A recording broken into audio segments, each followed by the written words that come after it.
प्यारे बच्चों, इस YouTube चैनल में आप सबका स्वागत है। आज का हमारा टॉपिक है विज्ञान कक्षा 8 अध्याय 5 पौधे एवं जंतुओं का संरक्षण। प्यारे बच्चों, इसमें सबसे पहला प्रश्न है वनोन्मूलन किसे कहते हैं। उत्तर है वनों को समाप्त करने पर प्राप्त भूमि का अन्य कार्यों में उपयोग करना वनोन्मूलन कहलाता है। वनोन्मूलन के क्या कारण हैं। कृषि के लिए भूमि प्राप्त करना, घरों एवं कारखानों का निर्माण, फर्नीचर बनाने अथवा लकड़ी का ईंधन के रूप में उपयोग करना। इसी अगला प्रश्न है वनोन्मूलन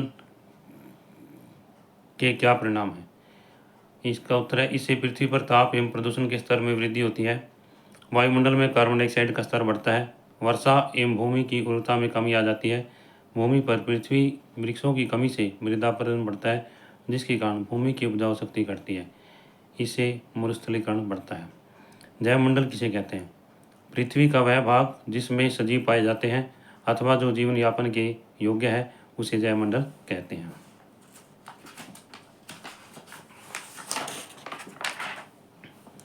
इससे आगे प्यारे बच्चों, जैव विविधता का क्या अर्थ है।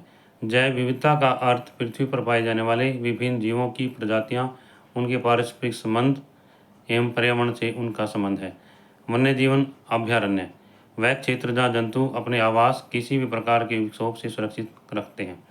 राष्ट्रीय उद्यान वन्य जंतुओं के लिए आरक्षित क्षेत्र जहाँ वह स्वतंत्र रूप से आवास एवं प्राकृतिक संसाधनों का उपयोग कर सकते हैं, राष्ट्रीय उद्यान कहलाता है।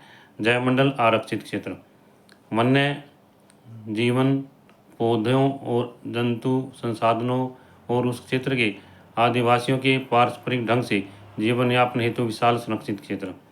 जैवमंडल आरक्षण किसी क्षेत्र का जैवमंडल आरक्षित क्षेत्र उस क्षेत्र की जैव विविधता एवं संस्कृति को बनाए रखने में सहायक होता है। पंचमढ़ी जैवमंडल आरक्षित क्षेत्र में सतपुड़ा नामक राष्ट्रीय उद्यान तथा बोरी एवं पंचमढ़ी नामक 2 वन्य जंतु अभयारण्य हैं। प्यारे बच्चों, इसमें जैसे कि यहाँ दिखाया गया है, ये हमारी पाठ्य पुस्तक में है। यहाँ पर है पंचमढ़ी अभयारण्य और ये है सतपुड़ा राष्ट्रीय उद्यान और ये बोरी है बोरी अभयारण्य।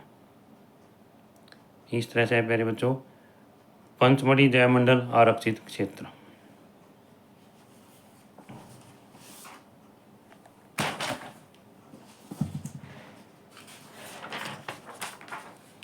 इससे आगे है वनस्पति जात किसी विशेष क्षेत्र में पाए जाने वाले पेड़ पौधे उस क्षेत्र के वनस्पति जात कहलाते हैं, जैसे साल, सागौन, आम, जामुन, फर्न, सिल्वर फर्न, अर्जुन इत्यादि। प्राणी जात किसी विशेष क्षेत्र में पाए जाने वाले जीव जंतु उस क्षेत्र के प्राणी जात कहलाते हैं, जैसे नीलगाय, हिरण, चीतल, तेंदुआ, जंगली कुत्ता आदि। प्यारे बच्चों,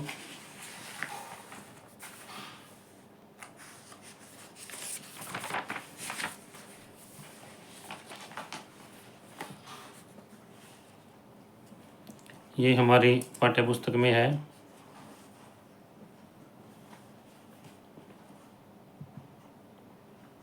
सबसे पहले यहाँ पर दिखाया गया है, ये है यहाँ पर जंगली कुत्ता है। उसके बाद में प्यारे बच्चों जैसे हिरण जैसा दिखाई दे रहा है, इसका चीतल है नाम, और सी है भेड़िया। इसके बाद में है तेंदुआ, फर्न और यह है जामुन का वृक्ष।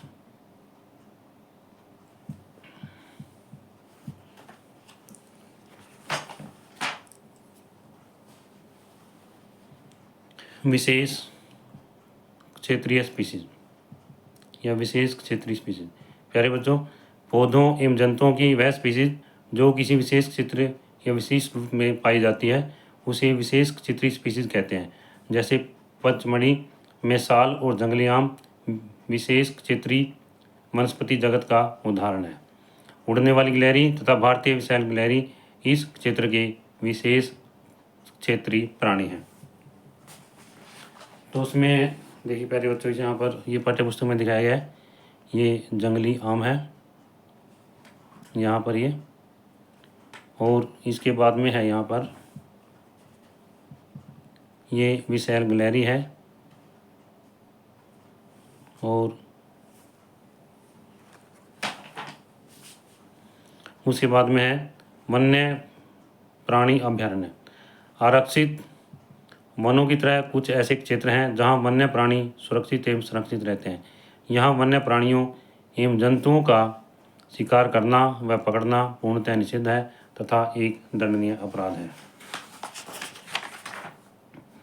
संकटापन्न जंतु, वे जंतु जिनकी संख्या एक निर्धारित स्तर से कम होती जा रही है और वे विलुप्त हो सकते हैं, उन्हें संकटापन्न जंतु कहते हैं। उदाहरण के लिए काले हिरण, श्वेत आंखों वाले हिरण, हाथी, सुनहरी बिल्ली, गुलाबी सिर वाली बतख, घड़ियाल, कच्छ, मगरमच्छ, अजगर आदि। ये सभी हमारे वन्य प्राणी अभयारण्यों में सुरक्षित एवं संरक्षित हैं। प्यारे बच्चों, उसके बाद में फिर बारी आती है, इसके बाद में है यहाँ पर राष्ट्रीय उद्यान। ये आरक्षित क्षेत्र पर्यावरण के संपूर्ण घटकों का संरक्षण करने में पर्याप्त हैं। यह वनस्पति जात, प्राणी जात, दृश्य भूमि तथा ऐतिहासिक वस्तुओं का संरक्षण करते हैं। सतपुड़ा राष्ट्रीय उद्यान भारत का प्रथम आरक्षित वन है। सर्वोत्तम किस्म की टीक इस वन में मिलती है। बाघ परियोजना, इसका उद्देश्य अपने देश में बाघों की उत्तरजीविता एवं संवर्धन करना है। सतपुड़ा आरक्षित क्षेत्र में बाघों की संख्या में वृद्धि हो रही है। राष्ट्रीय उद्यानों में अवैध शिकार, जानवरों का पकड़ना या मारना, पशुओं का चराना, पौधे की लकड़ी या औषधीय पौधे करना अवैध है। प्यारे बच्चों, इसमें यहाँ पर जो है हमारी पाठ्यपुस्तक है, इसमें ये बाघ की का चित्र दिखाया गया है। इनकी संख्या जो है बहुत कम है भारत के अंदर। इसके बाद में ये जंगली भैंसा है और बारहसिंगा है।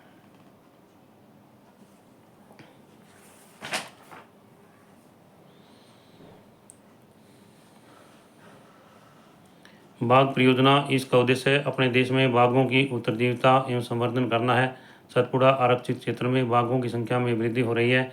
सभी राष्ट्रीय उद्यानों में अवैध शिकार, जानवरों को पकड़ना या मारना, पशुओं का चराना, पौधों की लकड़ी या औषधीय पौधे एकत्र करना अवैध है। परितंत्र, किसी क्षेत्र के सभी पौधे, प्राणी एवं सूक्ष्मजीव अजैव घटकों जैसे जलवायु, भूमि, मिट्टी, नदी, डेल्टा इत्यादि संयुक्त रूप से परितंत्र का निर्माण करते हैं। रेड डेटा पुस्तक, इस पुस्तक में सभी संकटापन्न स्पीशीज का रिकॉर्ड रखा जाता है। प्रवासी पक्षी, ऐसे पक्षी जो उड़कर सुदूर क्षेत्रों तक लंबी यात्रा करते हैं प्रवासी पक्षी कहलाते हैं। जलवायु में परिवर्तन के कारण ये पक्षी सुदूर क्षेत्रों में एक निश्चित समय पर उड़ कर जाते हैं। कागज का पुनः चक्रण, 1 टन कागज प्राप्त करने के लिए पूर्ण रूप से विकसित 17 वृक्षों को काटा जाता है। उपयोग के लिए कागज का 5 से 7 बार पुनः चक्रण किया जाता है। हमें कागज की बचत करनी चाहिए तथा इसका पुनः चक्रण करना चाहिए। इससे वृक्षों के साथ साथ जल एवं ऊर्जा की बचत भी होती है। प्यारे बच्चों, कागज जो है वृक्षों से बनाया जाता है और जितना ज़्यादा हम कागज का उपयोग करते हैं उतने ही ज़्यादा वृक्ष काटे जाते हैं।